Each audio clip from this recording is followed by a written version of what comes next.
Il y a quelque chose de primal dans notre peur des forêts.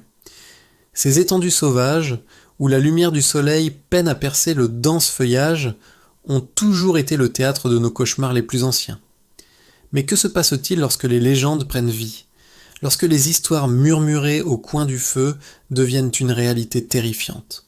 Aujourd'hui, nous allons nous aventurer dans les bois les plus hantés du monde, là où les lois de notre réalité semblent s'effacer.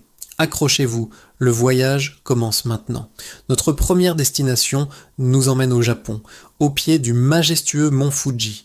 Ici s'étend une mer d'arbres à la beauté silencieuse et inquiétante.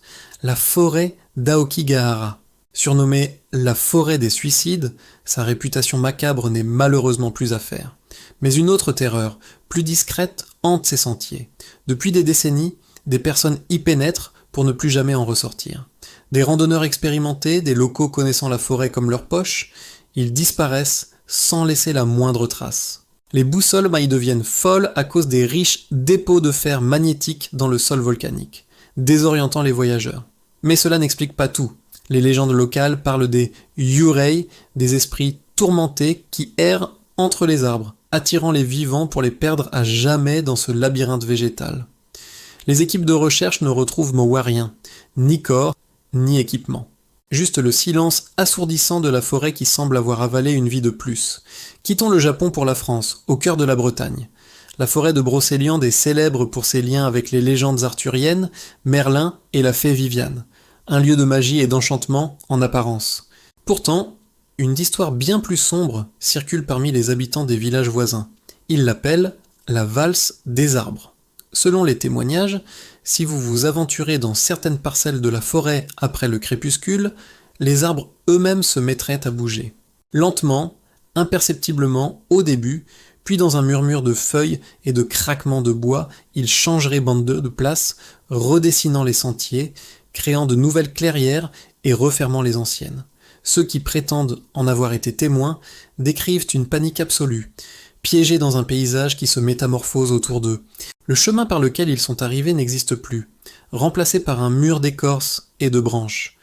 Est-ce une hallucination collective, ou la vieille magie de Brocéliande qui joue des tours macabres à ceux qui osent troubler sa quiétude nocturne ? Notre dernière étape nous conduit au Canada, dans les immenses étendues sauvages de la Colombie-Britannique.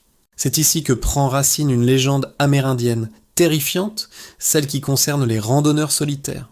Imaginez, vous marchez depuis des heures, entouré uniquement par le son de vos pas et le chant des oiseaux. Soudain, vous entendez une voix familière, celle de votre mère, de votre conjoint, de votre meilleur ami. Elle vous appelle par votre nom, semblant venir de juste derrière un bouquet d'arbres. Soulagé, pensant ne plus être seul, vous vous dirigez vers le son. Mais la voix s'éloigne, vous attirant toujours plus profondément dans la forêt, loin des sentiers balisés. Les anciens disent bon qu'il s'agit d'esprits malicieux, des entités capables d'imiter à la perfection les voix de ceux que nous aimons pour nous piéger. De nombreux randonneurs ont été portés disparus dans ces régions. Certains sont retrouvés des jours plus tard, désorientés, épuisés, jurant avoir suivi un proche qui n'était jamais venu. D'autres, malheureusement, ne sont jamais retrouvés. Ces forêts, du Japon à la France, en passant par le Canada, nous rappellent que malgré notre monde moderne et technologique, il existe encore des lieux où le mystère et la peur règnent en maître, des endroits où il est peut-être plus sage de ne pas s'aventurer une fois la nuit tombée. Merci de nous avoir accompagnés dans ce périple au cœur de l'étrange. Si vous avez aimé cette vidéo, n'oubliez pas de laisser un pouce bleu et de vous abonner pour ne pas manquer nos prochaines explorations. Restez prudents.